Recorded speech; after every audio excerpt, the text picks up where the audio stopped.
Faut-il acheter sa résidence principale?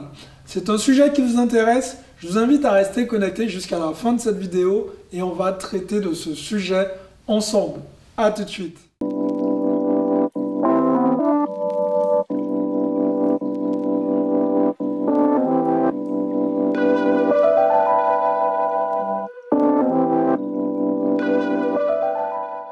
Salut à tous, je suis Xavier Poteric, je suis l'auteur du livre Car Vrai Parking. Je suis aussi investisseur immobilier millionnaire et tous les jours, j'accompagne des investisseurs confirmés, néophytes, à acheter des immeubles de rapport pour tout simplement les aider à devenir rentiers. Alors aujourd'hui, on va aborder un sujet qui est très important, c'est de savoir est-ce qu'il faut acheter sa résidence principale quand on veut faire de l'investissement locatif. Alors je vais répondre très rapidement à cette question. Je vous déconseille fortement de passer par cette case. Alors encore une fois, si vous allez voir certains banquiers, ils risquent de vous dire « Attendez monsieur, attendez madame, il faut d'abord acheter votre résidence principale. » Et là, ça peut être aussi problématique pour vous.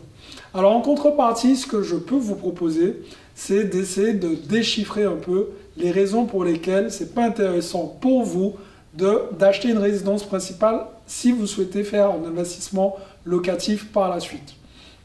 Encore une fois, une personne lambda, en règle générale, a un taux d'endettement qui est de 33%. Alors, je sais déjà qu'il y a plein de gens qui vont me dire oui, on peut dépasser le taux d'endettement, mais on sait qu'on peut le dépasser, mais ça va dépendre de plein de situations, ça va dépendre de votre profil. Effectivement, certaines banques, certains banquiers, en fonction de votre profil, sont prêts à aller un peu plus loin que les 33%. Mais quand vous commencez et que vous avez vraiment que ça au début, c'est-à-dire juste votre savoir et le bien que vous souhaitez tout simplement acquérir, vous allez avoir un taux d'endettement de 33%.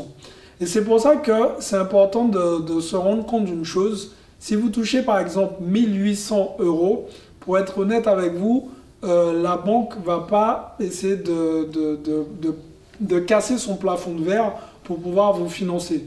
Donc vous allez pouvoir financer un bien qui sera aux alentours de 133 000 €, ce qui vous fait une mensualité en moyenne de 594 € par mois.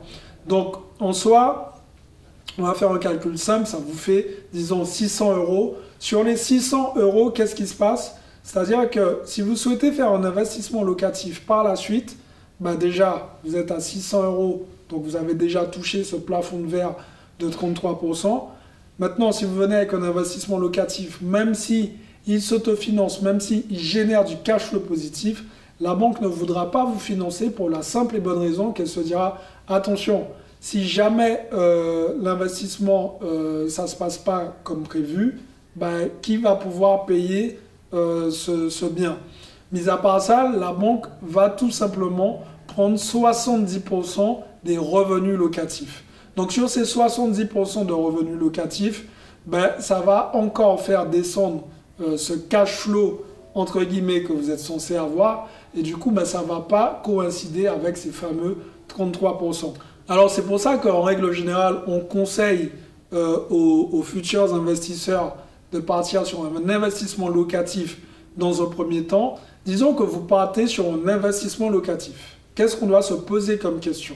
La bonne question, c'est de se dire, on sait que la banque nous prêtera 133 000 € et on sait que le crédit sera de 594 €.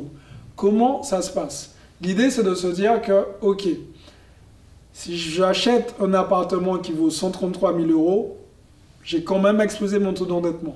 En contrepartie, si j'achète un bien à 133 000 € et que j'ai un crédit de 600 €, mais que j'ai un revenu locatif de 1200 €, là, ça devient intéressant. C'est un bien qui s'autofinance. La banque va encore prendre 70% de ses revenus locatifs, mais vous allez voir quand même que malgré le fait qu'elle prenne ces 70%, vous restez en positif. Et ce surplus, elle va l'ajouter à votre salaire mensuel qui est de 1800 € potentiellement. J'espère que l'exemple il était un peu clair, mais dans l'idée, c'est ça. Donc en gros, vous allez augmenter votre capacité d'emprunt grâce à un investissement locatif. Encore une fois, ça dépend vraiment de chaque banque. Il y a des banques qui ne voient pas les choses comme ça. Il y a des banques qui ont une méthode de calcul différente. Il y a aussi des banques qui ne prennent pas 70% des revenus locatifs, mais 100% des revenus locatifs. Mais les exemples que je vous ai pris, c'est ce qu'on trouve d'une manière générale. Donc c'est pour ça que je vous ai pris ces exemples. J'espère en tout cas que vous avez compris l'utilité de passer en priorité par un investissement locatif.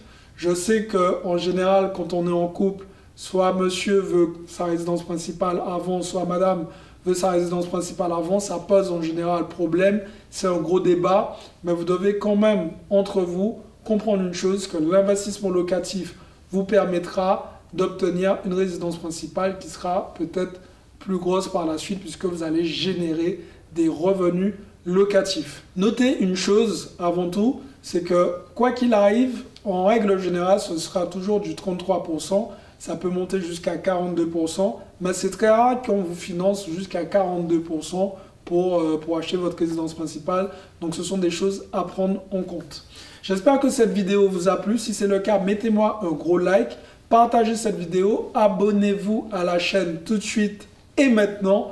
Activez la cloche, répondez au petit formulaire que je vous ai préparé. C'est un formulaire spécialement pour vous faire un bilan personnalisé par la suite. Encore une fois les amis, il n'y a qu'un mot d'ordre sur cette chaîne, c'est tout simplement de passer à l'action parce que demain, c'est pour les faibles. Ciao tout le monde.